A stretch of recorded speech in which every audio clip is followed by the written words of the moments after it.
जय श्री राम। परमपिता परमेश्वर सर्वाधार सर्वाधिष्ठान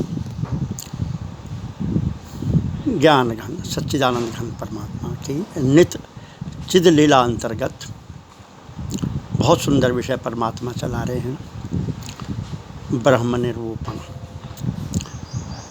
इसके अंदर अब तक जो विषय चला कि हम जीव केवल 5 प्रकार से 5 मार्गों से ज्ञान करते हैं। वृत्त्या पंचतैया क्लिष्टा अक्लिष्टा योग दर्शन का 5 मार्ग केवल ज्ञान करने के हैं। वो 5 मार्ग के नाम फिर छठे सूत्र में बताए। प्रमाण विपर्य विकल्प निद्रा स्मृति। फिर 7वें सूत्र में प्रथम पाद के भगवान पतंजलि ने बताया प्रमाण 3 प्रकार के हैं, प्रत्यक्ष, अनुमान और आगम। फिर 8वें सूत्र में चर्चा हुई विपर्य ज्ञान की, बहुत विस्तार से चर्चा हुई। विपर्यो मिथ्या ज्ञानम एतद्रो प्रतिष्ठम, अदरवाइज अन्यथा ज्ञान करना। इसका दृष्टांत समझें, जैसे है रस्सी और हम उसका ज्ञान करें सर्प का। ज्ञान केवल परमात्मा ही करते हैं। इस पर बहुत विस्तार से चर्चा हो चुकी कि परमात्मा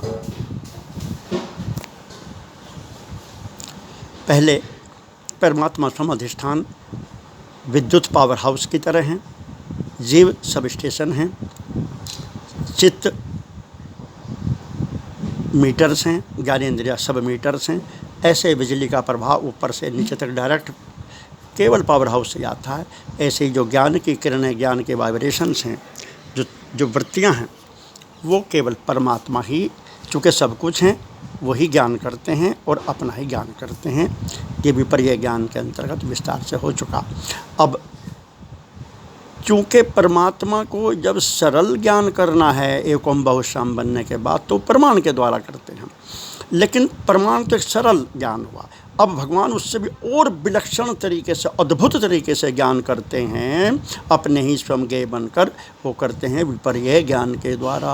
अन्यथा ज्ञान जानते हुए करते हैं कि नहीं, ये कुछ अदरवाइज है, अन्यथा है। वो उससे भी बड़ी अद्भुतता, विलक्षणता परमात्मा के ज्ञान की, यानी परमात्मा का की अद्भुतता है।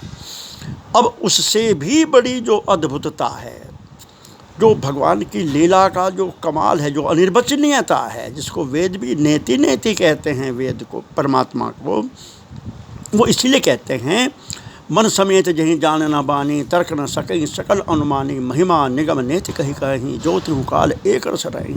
वो जो परमात्मा ऐसा है, व्यापक ब्रह्म अलख अविनाशी, चिदानंद निर्गुण गुण राशि, वो परमात्मा यानी ज्ञान स्वरूप, ज्ञान घन, चिन्ह मात्र, कितना अद्भुत, गहरा, अनिर्वचनीय, अगाध, विलक्षण है वो, कि वो स्वयं अपने आप ही इस जीव जगत के रूप में ज्ञेय बन करके और प्रमाण से ज्ञान किया सरल, फिर विपर्य से और ज़्यादा विकट विलक्षण ज्ञान किया।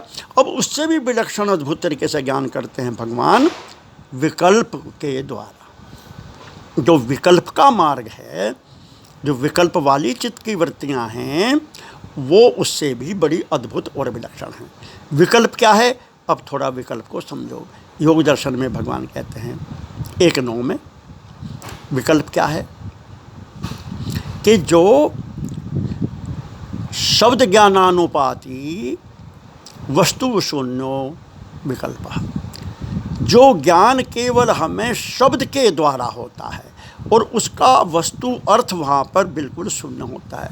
शब्द ज्ञानानुपाति वस्तु शून्यो विकल्प, वो विकल्प है, वस्तु नहीं है और ज्ञान करते हैं, शब्द के द्वारा करते हैं। ये विपर्य से भी अद्भुत ज्ञान करते हैं परमात्मा, उसी सिस्टम के द्वारा। वही जीव, फिर चित्त और फिर करण और फिर नीचे को भगवान जो करते हैं। वो क्या है? विकल्प का दृष्टांत समझिए थोड़ा। विपर्य और विकल्प का भेद बहुत सूक्ष्म और गंभीर है। एक दृष्टांत से ये समझिए, जैसे विपर्य में तो वस्तु है, लेकिन विकल्प में वस्तु नहीं होती। केवल शब्द होता है और ज्ञान करते हैं। विपर्य में वस्तु होती है लेकिन उसका अन्यथा ज्ञान होता है। जैसे रस्सी है और विपर्य ज्ञान क्या होगा? सर्प है। तो सर्प मिथ्या ज्ञान है, वस्तु है लेकिन वहाँ, लेकिन विकल्प में क्या है कि वहाँ वस्तु ही नहीं होती, केवल हमारे पास कुछ शब्द होते हैं, उनके द्वारा जो हम ज्ञान करते हैं वो विलक्षण ज्ञान उससे भी है। यानी इसका एक दृष्टांत बहुत सुंदर संत लोग महात्मा देते हैं। ऐसा सुना अपने रामने कथाओं में कि ट्रेन में एक संत जाकर के बैठे सामने वाली सीट पर। उसके सामने वाली सीट पर एक बेचारा एक गरीब आदमी ग्रामीण था। तो कुछ देर बाद भोजन का समय हुआ तो उस सामने वाले गरीब व्यक्ति ने अपने झोले में से अपनी रोटियां निकाल ली और रोटी निकाल करके अब वो टुकड़ा तोड़ता और उसे उस रोटी पर लगाता और खाता। तो जब संत ने देखा इसकी रोटी पे कुछ दाल सब्जी कोई चीज़ तो है नहीं, तो फिर ये क्या बार बार लगाता है इसमें? तो संत ने पूछा, भैया तुम जो बार बार टुकड़ा इस रोटी पर लगाते हो और फिर खाते हो तो इस पर रोटी पे तो कुछ नहीं है। तो उसने कहा, हाँ जी ये तो मुझे भी मालूम है कि मेरी रोटी पर कोई दाल सब्जी चटनी नहीं है। तो फिर तुम क्या क्या करते हो ये? उसने कहा, जी मैं ऐसी कल्पना करता हूँ कि जैसे मेरी रोटी पर नमक लगा हो, नमक रखा हो, तो मैं उसे नमक से लगाता हूँ। तो संत भगवान ने कहा कि इस पर तो नमक भी नहीं है। तो उसने कहा, व्यक्ति ने कहा, हाँ जी नमक भी नहीं है मुझे मालूम है।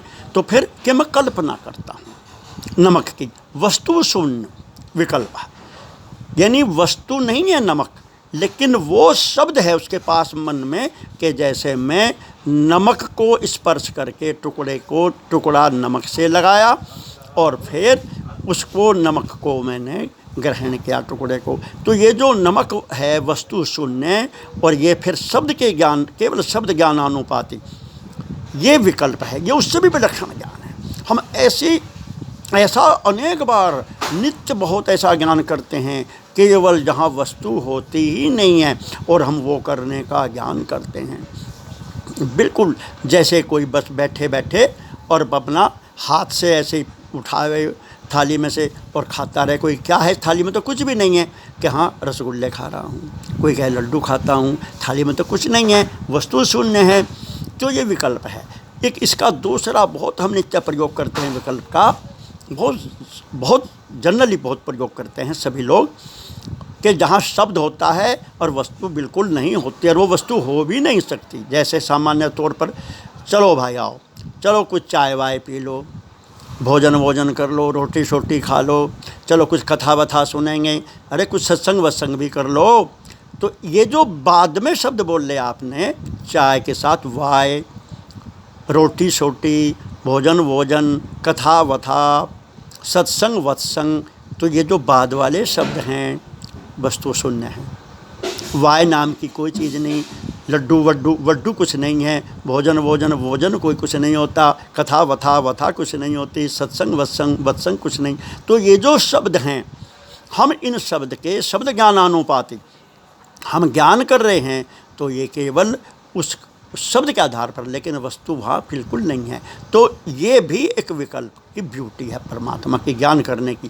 तो फिर इसका अगर रहस्य समझें तो ये सब लड्डू वड्डू चाय वाय ये क्या है? फिर सब इसमें इसका ये होता है कि हम एक मुख्य वस्तु को श्रृंगार करने के लिए, अलंकृत करने के लिए एक ऐसी कल्पना करते हैं कुछ शब्दों की जिनका वहाँ पर कोई वस्तु नहीं होती। चाय के साथ वाय, इस चाय को अलंकृत करने के लिए हमने प्रयोग किया वाय का। लड्डू शड्डू, रोटी शोटी, भोजन, तो ये जो है हम मुख्य एक शब्द है जिसकी वस्तु है, उसको अलंकृत करने के लिए एक कल्पना है। ये एक इसका नाम विकल्प है जहाँ वस्तु ना हो। तो ये परमात्मा एक अपने ज्ञान की और ऊंची हाइट है, एक ज्ञान की हाइट है, ये कमाल है परमात्मा का कि ज्ञान ऐसा भी हो सकता है कि जहाँ वस्तु ही ना हो, वस्तु ही नहीं है और फिर भी ज्ञान हो रहा है।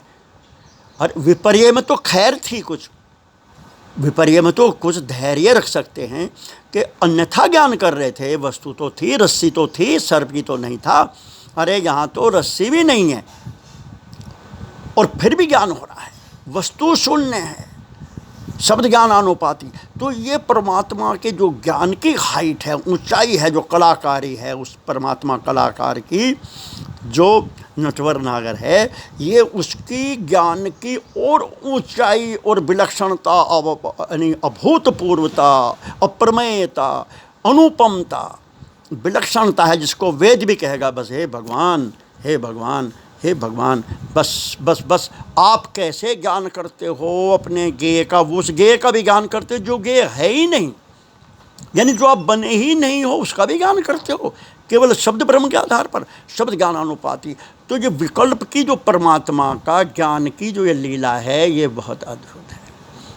इस ज्ञान के लीला में परमात्मा जिन पर कृपा करके, हे परमात्मा उस पर सबको अपने उस ज्ञान के लीला में लो, भगवान ज्ञान के लीला में लो। जय सिया राम।